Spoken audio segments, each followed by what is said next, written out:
आज का दिन वैसे तो हॉस्पिटल के नाम लिखा था, लेकिन मेरी लड़की और दामाद की वजह से ये खुश भरा दिन बन गया मेरे लिए। और उन्होंने मिसेज को हॉस्पिटल लेके चले गए। मेरे को बोला, पापा आप तो आराम करो, आज पिक्चर देखो। तो पिक्चर भी ऐसी लगा कि दी स्वतंत्रता वीर सावरकर, जिसको देख के बहुत ही अच्छा लगा।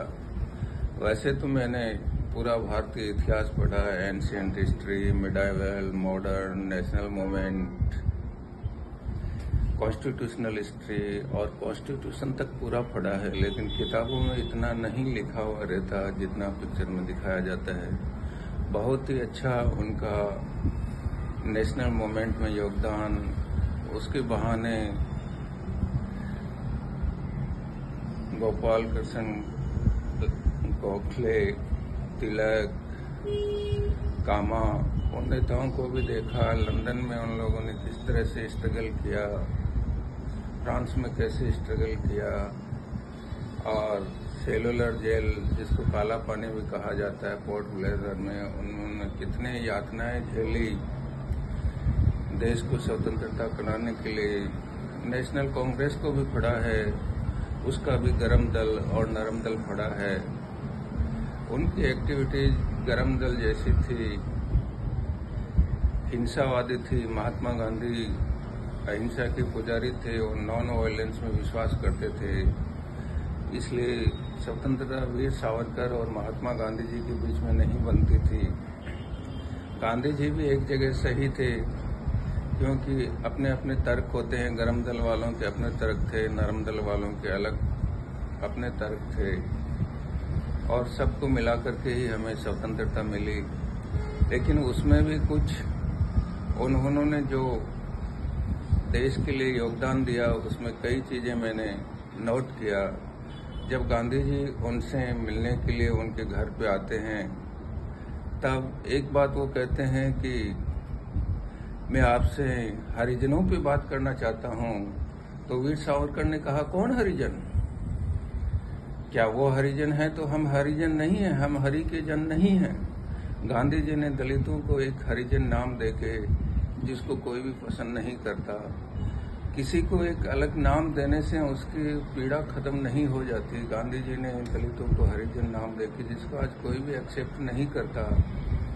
उन्होंने भी कहा था कि आपने उनको हरिजन क्यों कहते हैं? हम भी तो हरि की ही जन हैं, हम भी तो भगवान के जन हैं। क्या हम हरिजन नहीं हैं क्या? कौन हरिजन?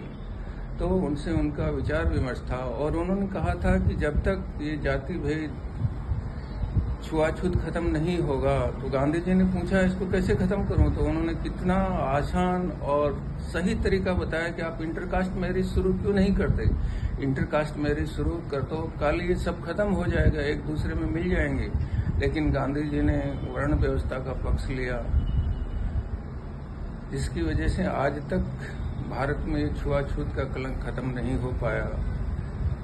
अगर वीर सावरकर जैसे लोग होते या उनको फॉलोवर होते, तो ये जाति प्रथा कभी की खत्म हो जाती और छुआछूत का कलंक खत्म हो जाता। डॉक्टर बाबा साहब अम्बेडकर और गांधी जी के बीच में भी यही विवाद चलता था। गांधी जी कहते थे कि डॉक्टर अम्बेडकर, मैं जानता हूँ तुम्हारी परेशानियां क्या हैं, तुम हजारों वर्षों से झेल रहे हो। लेकिन बाबा साहब कहते हैं कि महात्मा जी, आपको तो मालूम है हमारी परेशानी, लेकिन हम तो झेल रहे हैं। और जिसको पीड़ा होती है उसको ज्यादा अनुभव होता है। न मालूम होने वाला तो मालूम ही होता है उसको, लेकिन जिसके साथ में एक्चुअली भुगत भोगी होता है उसको पीड़ा होती है। इसीलिए डॉक्टर बाबा साहब को सहन नहीं होता था।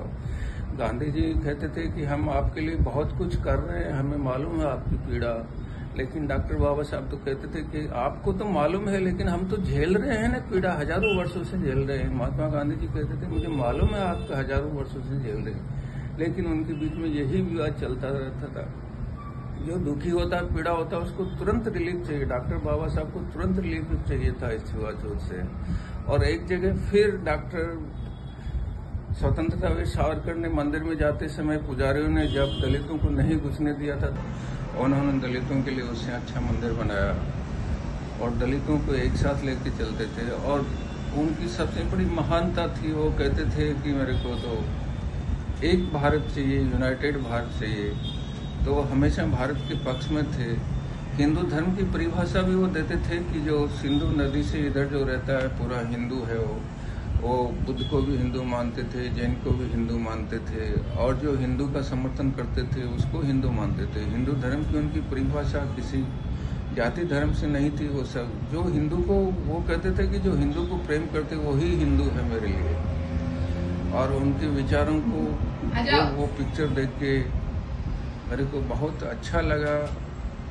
और सभी से निवेदन करता हूँ कि ऐसा टाइम मिले तो ऐसी पिक्चर देखनी चाहिए। हमारी फिल्म इंडस्ट्री को भी धन्यवाद देता हूँ कि वो ऐसी पिक्चर बनाते हैं। धन्यवाद।